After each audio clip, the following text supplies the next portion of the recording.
Man. About the human body. Man is the true image of God. He has been created in the likeness of the universe. Everything great to be found in the universe is reflected in a small degree in man. For this reason, man is signified as a microcosm in contrast to the macrocosm of the universe. A well-known maxim says, "A sound mind in a sound body." And the genuine truth of this aphorism presents itself immediately to everybody dealing with the problem of man. There surely will arise the question, what health is from an Hermetic point of view? Not everyone is capable to answer this question at the first instant. So seen from the Hermetic angle, health is the perfect harmony of all the forces operating inside the body with respect to the basic qualities of the elements. There need not prevail such a great disharmony of the element as to set free a visible effect which is called dis-ease. For disharmony in the form of sickness is already an essential disturbance in the workshop of the elements inside the human body. The main condition for the novice is to concentrate himself absolutely on his body. The outward visible expression of the body resembles that of a beautiful garment, and beauty in all its aspects is likewise an aspect of the divine nature. Beauty, properly speaking, is not only that which pleases us or appears to be sympathetic to our taste, because sympathy or antipathy are dependent on the interaction of the elements. Genuine health is rather a basic condition of our spiritual rising. If we like to live in beauty, we must form our house or our flat, or in this case our body, beautifully and fill it with harmony. According to the universal law, the elements have to perform certain functions inside our body. These are mainly building up the body, keeping it alive and dissolving it.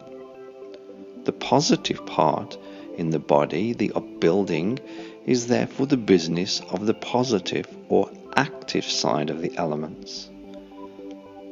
The preserving part is brought about by the linking of or connecting part of the elements, i.e. the neutral, whereas the destructive or dissolving part in the body is realized by the negative qualities of the elements.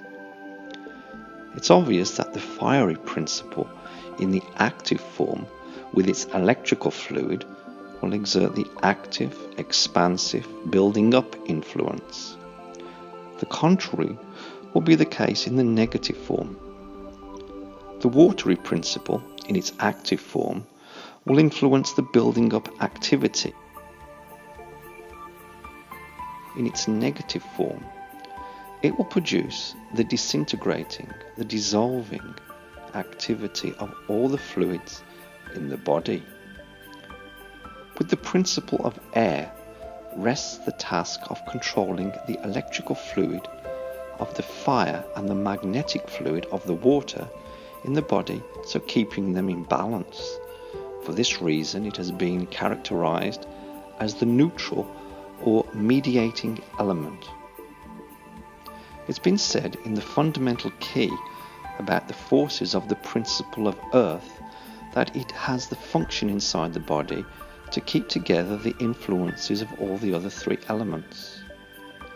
In the active form of the earthly principle, it has an animating, vivifying, invigorating influence, and in the negative form, it is the other way around. The earthly principle is responsible for the thriving as well as the aging of the body. So we could mention here quite a lot of the analogies with respect to the influence of the elements inside the body. Adepts of all periods never described the effects of the elements in particular, probably to avoid any misuse, but they did know very well about it. because they divided man in three basic conceptions, attributing the head area to the fiery principle, the abdomen to that of water, and the chest to the airy one, which is the mediating principle between fire and water, the head and the stomach. Because how very right they were with their dividing man this way, because it becomes obvious at the first look, because all that is active or fiery takes place in the head, whereas in the abdomen it's the contrary. The watery, the secretion, is the work of the stomach. The chest underlines the air and has a mediating, balancing, because here breathing takes place quite mechanically. The earthly principle, with its cohesive power or ability of holding together, that represents the whole of the human body with all its bones and flesh. Now the question will arise, where and how akasha, or the etheric principle, occurs in the material body. So in doing some deeper thinking, everybody will be able to answer this question by themselves. The etheric principle is hidden in its most grossly material form in the blood and in the seed and in the reciprocal action of the two substances in the vital matter or in the vitality.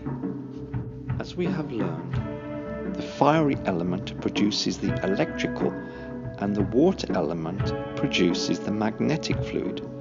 Each of these fluids has two pole radiations, an active and a passive one, and the mutual influences and interactions of all the radiations of four poles resemble a tetrapolar magnet, which is identical to the secret of the tetragrammaton, the Yod He Vav He of the Kabbalist. Therefore, the electromagnetic fluid in the human body, in its emanation, is the animal magnetism, the ode, or whatever name it has been given. The right side of the human body is active electrical, providing the individual to be right-handed. The left side is passive magnetic, as for a left-handed person the contrary will take place.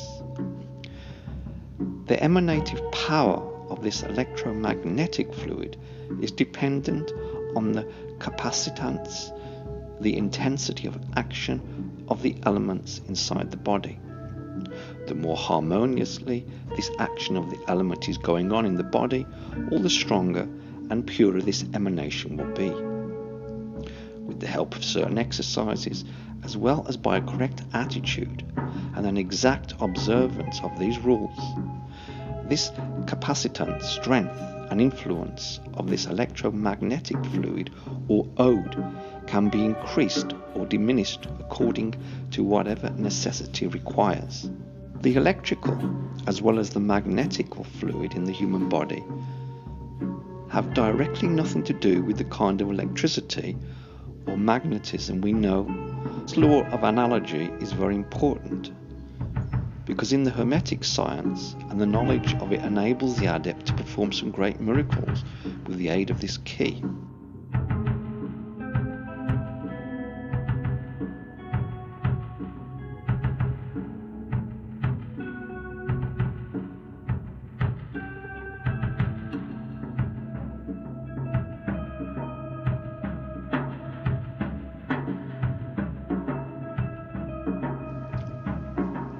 Now the food contains the elements mingled with each other.